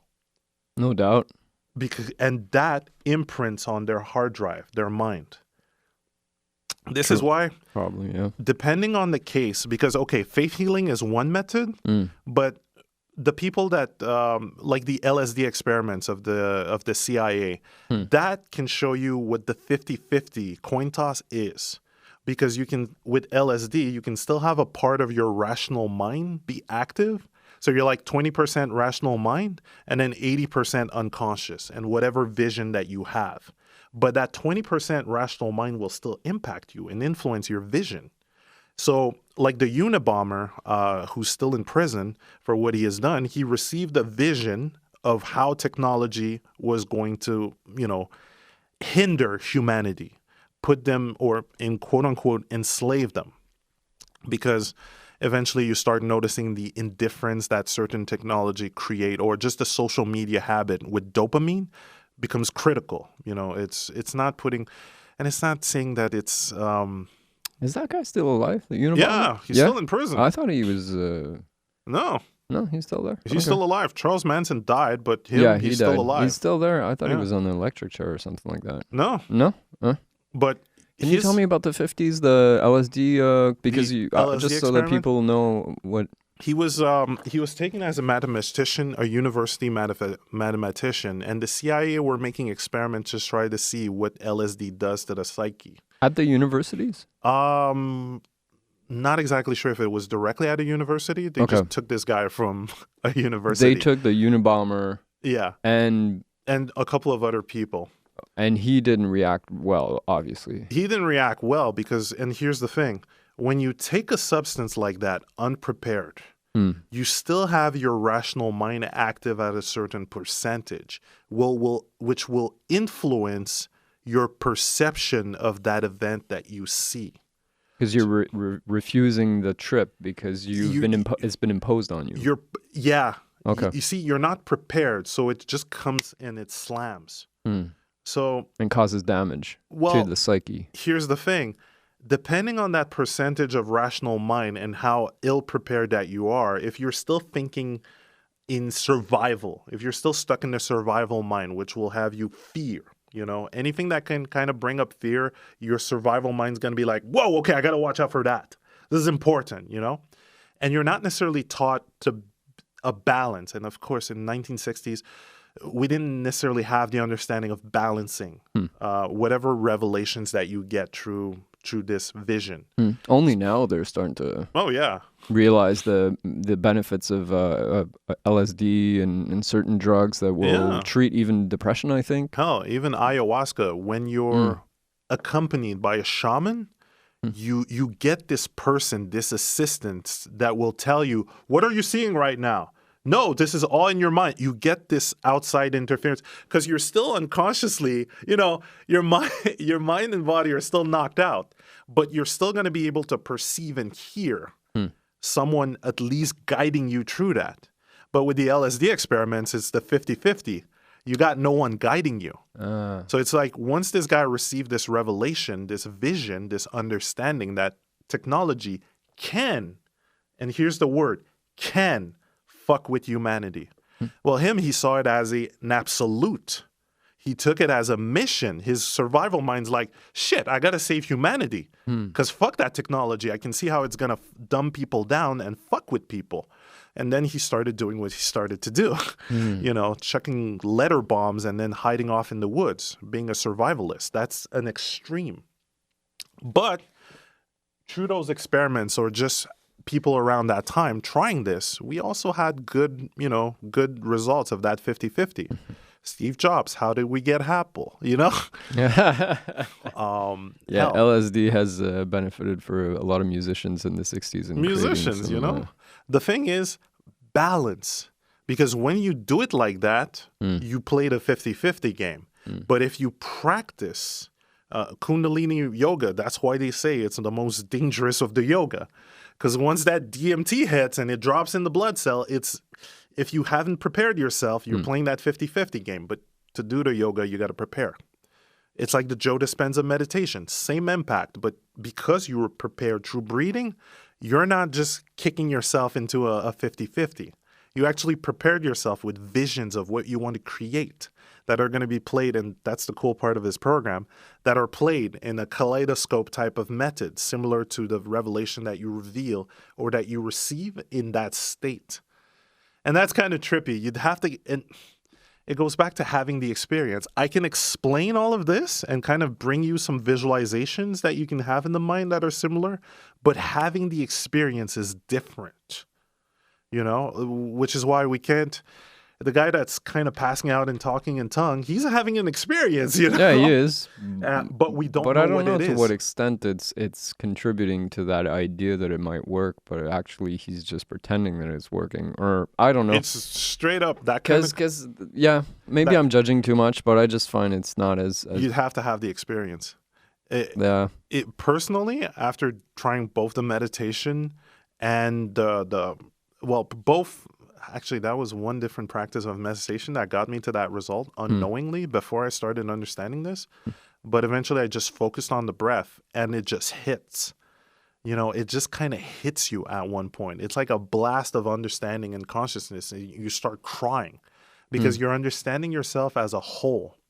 Yet, here's the thing. With meditation, you're able to kind of take the understanding and the learning because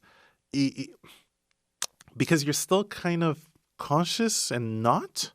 You're kind of ready for it. It doesn't become like, holy shit, all of this is happening, I'm not ready. You're kind of remembering what happened in most cases. But there's other times, especially, let's say, if you use certain kind of drugs, that you'll have those kind of understandings, but you won't be able to formulate them or remember them. It's an interesting thing when it comes to psychedelics in that sense, which is why not my grudge, but I find that the personal travel towards a spiritual enlightenment, when you're doing it yourself and you've compared to the guy who needs someone else to push the energy in him, I find that I don't know, I don't have any experience in this, so maybe I'm judging too quickly, but I just find that the way that you're approaching it has more value. Or you're actually to non-duality. Does that guy know about what you're explaining, like duality and the nuances? And this guy who's speaking tongues, I don't even think he understands that. Maybe he does, maybe he doesn't. Yeah. What's happening, especially when it comes to receiving that kind of information, and it's particular to the person, maybe they'll keep it in the subconscious, maybe they won't. And another thing is, at least you have the experience, but being able to understand it is something different. Exactly. You need to understand so that you can go back to that flow state. This guy needs another guy to give him energy, and it needs to be a communal thing and like a party for him to fall on the ground and getting that. Yeah, that's what I don't like about it. At the same time, you got to remember, and this is where non-duality messes with us, having that experience, you can technically reproduce that experience for yourself. Because you're able to kind of lodge consciously, go step 1, steps 2, steps 3. How did I feel? You actually felt that. So you're kind of able to reproduce it, or you're able to kind of get a memory of it, using your imagination, because all is imagination at that point.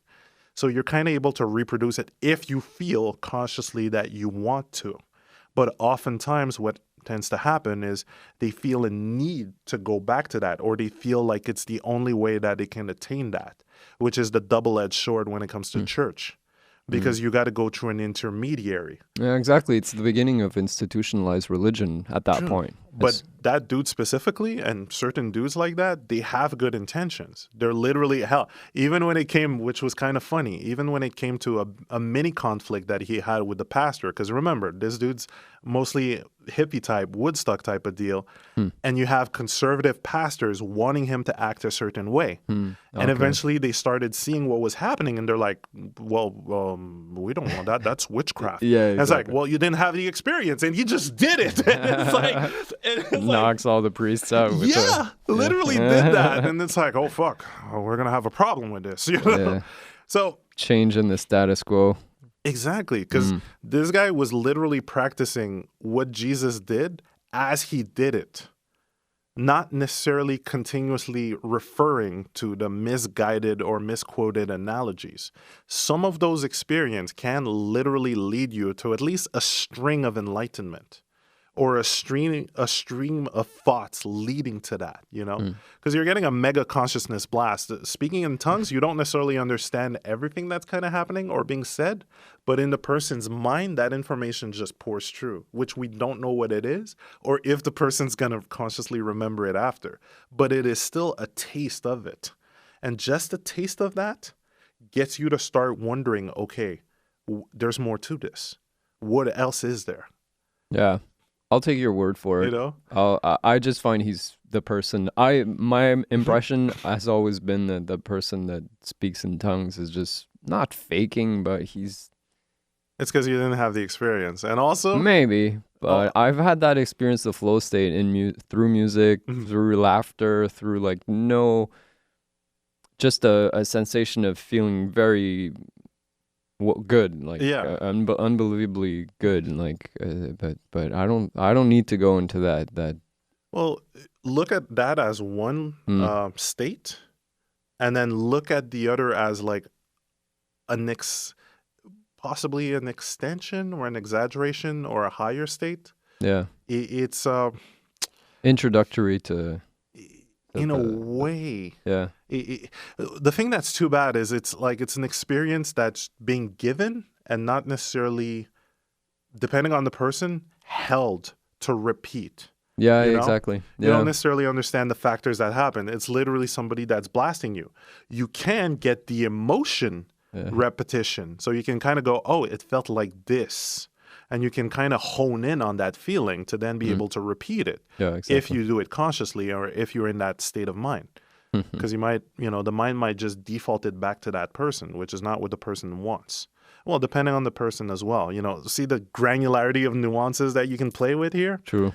But ultimately, when it comes to our goal and spiritual ascension, this can help and it can't. It all depends on the way that you tackle it on. If you're going to tackle on these kind of stuff, even when it comes to doing the meditation, but you're doing it in a way that you want to consciously recapture and retain, then you're going to do it. You're consciously going into it to do it. So you're going to do it. It's not going to be random. It's not going to be a 50-50. You're going to go consciously into that practice to get that experience in order to remember it. So with that, you setting that mark, GG, you've got this, you know? It's a conditioning, not just spiritually to understand how the mind, the body versus the spirit, but also perhaps to accommodate that concept of understanding that is you need to have a healthy living, physically, yoga, it helps. Healthy, like eating healthy, being. It helps. Yeah. It's not, and this is where things get, tricky. This is not a need, but it helps. So if you're going to go into it and thinking, with possible anxiety, okay, well, I need to have that. I need to make this. I need to do this at this certain time. No, this just, again, falls back into the mind. And you're not helping yourself. You're just adding more stresses, anxiety, and rule sets to do it. But if you kind of play around with the concept, okay, and you just try it, just to notice the difference consciously, then you give your mind a hint. Because it's no longer going to go on default. It's going to be like, I've noticed the difference between the time I ate this and when I didn't. And I've noticed how it helped. So at that point, it'll just integrate naturally. No anxiety, no stress, no rules.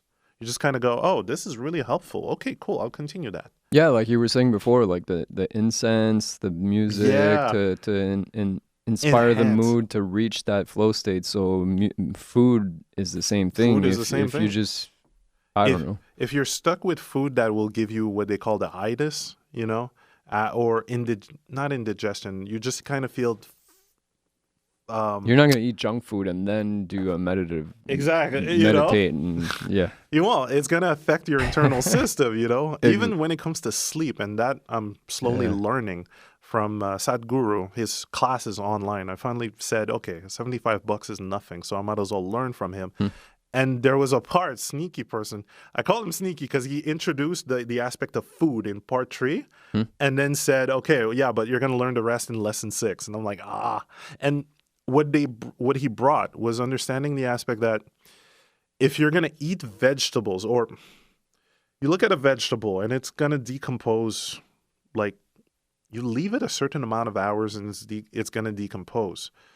But compared to, let's say, your food, meat, it takes an extra amount of time to decompose, but it's the same inside the body, that amount of time. And that, from what's being told, takes energy to digest, Hmm. which takes more time to sleep. Hmm. And it's like, basically, in simplistic term, okay, just making that exercise.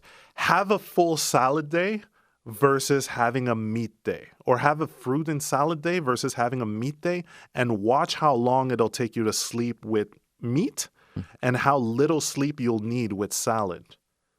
Hmm. And it's like, oh, fuck, Yeah, that makes sense. I mean, I saw a few documentaries on food, and if you eat a steak, like there's no way you're gonna go, let's say, row like a canoe or do any like intense physical activity. Your all your resources are gonna be stuck with your Digest. stomach, yeah, digesting.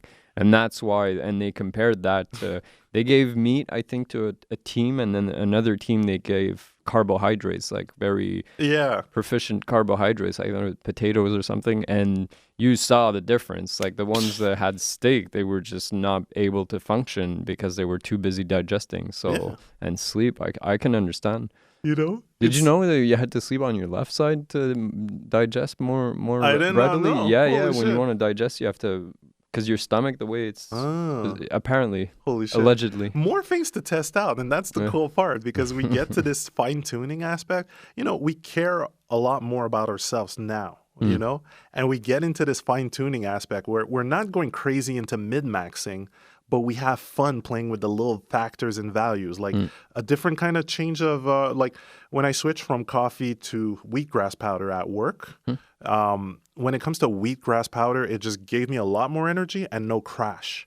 So my days were much more flowing because I wasn't, let's say, 2 p.m. and feeling the coffee crash, or a Yeah. or 5 p.m. coffee crash. Oh, It was yeah. just okay. And that was just a change in taste. Of course, it's tricky, and it's not that good tasting when it comes to wheatgrass powder. You get used to the taste.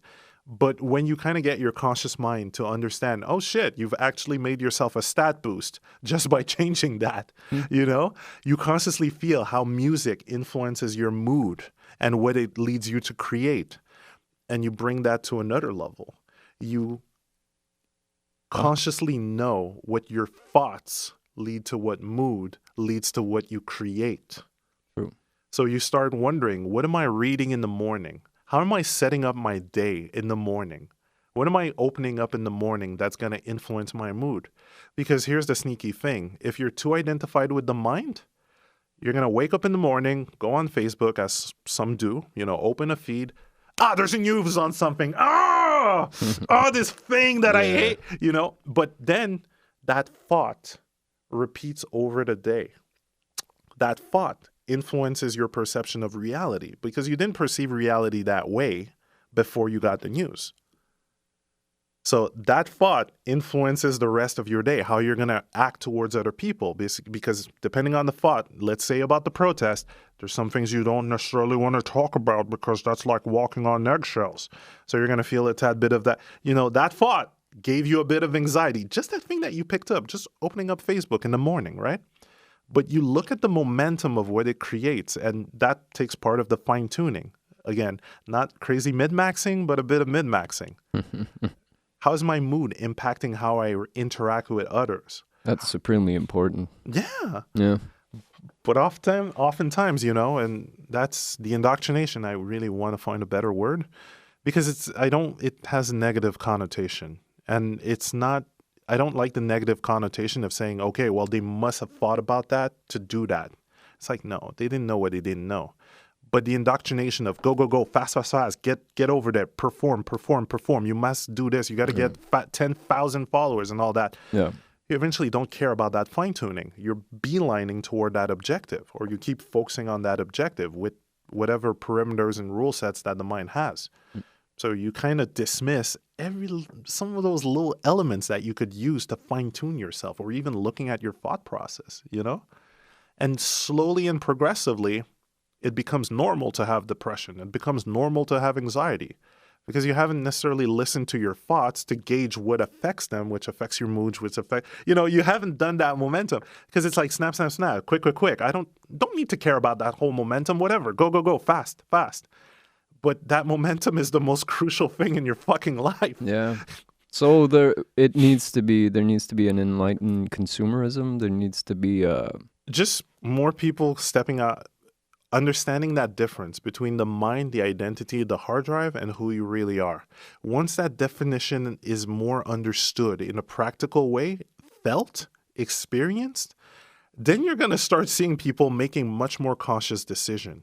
And it's not even going to be one side or another or this terminology or that. It's mostly going to be, well, I know this is going to affect me and others in a certain way, so I choose this or I don't.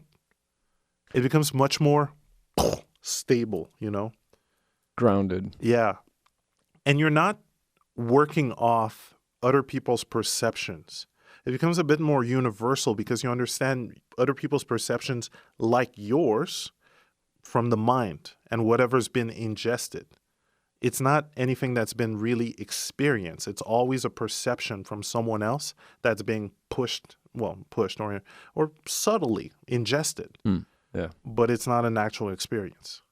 I hope that method will bring about a change, a social in the pop culture, in culture in general, and education as well, and making education accessible and changing the formats of how education is offered.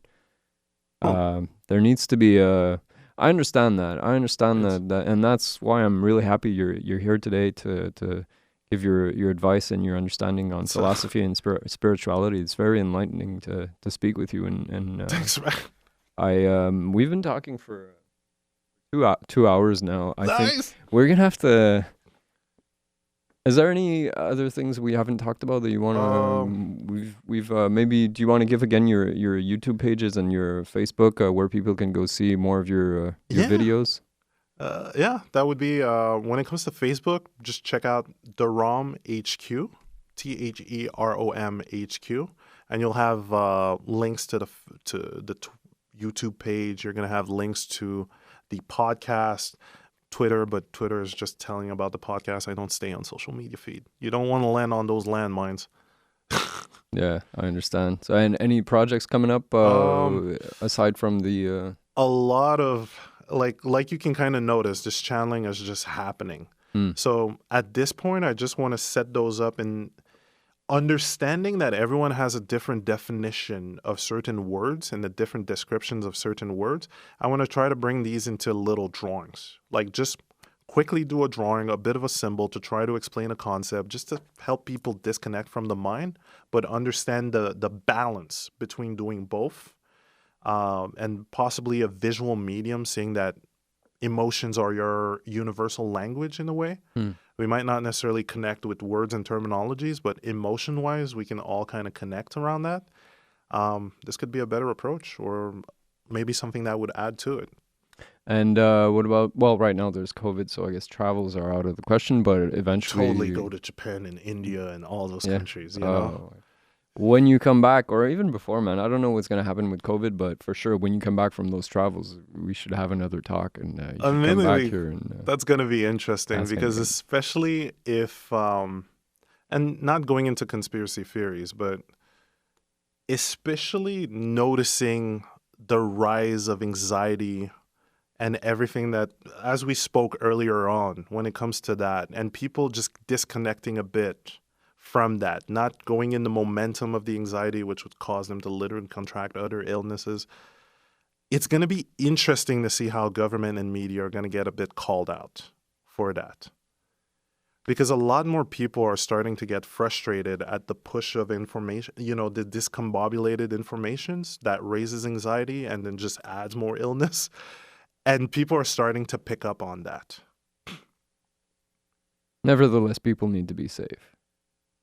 I'm sorry. But, I understand your point of view. I just want to mention, because I don't want people to think that, you can just well, it's all an go aspect of partying balance. in huge groups and It's all balance, Yeah. It's like Act responsibly and thrive to grow spiritually, intellectually, and I think people should be fine. I mean, you got the tools. Just do what the government wasn't able to do. Google various ways to raise your immune system, certain products that you want to try. Play with those things. Don't need it.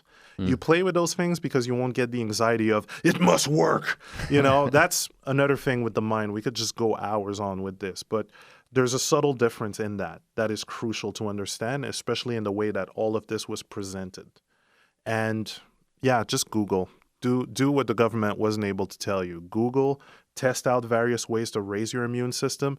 Understand that it's not completely denying the aspect like using freaking those soap Sanitizer. liquids, all of that. Don't overdo it because watch out, that can literally mess around with wrecks your biome, your Exactly, which also has you guessing and questioning the aspect of doing that every time you're going to shop and every time you're going to go out. How often do you repeat that?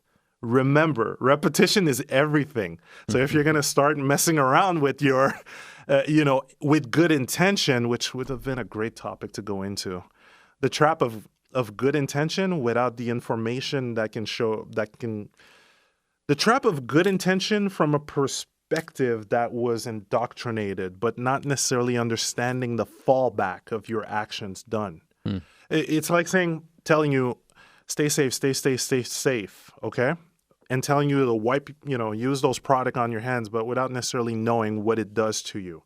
Or telling you, like the nice little slogan that we have, ça va bien aller, or this is going to go well, whatever they wrote. Yeah, that makes sense. But not understanding the subconscious application of that. It's like neuro-linguistic programming. Why are you saying it's going to go well when you could say it is going well right now? Yeah. Every time you say it's going to go well, then you're always pushing it in the future.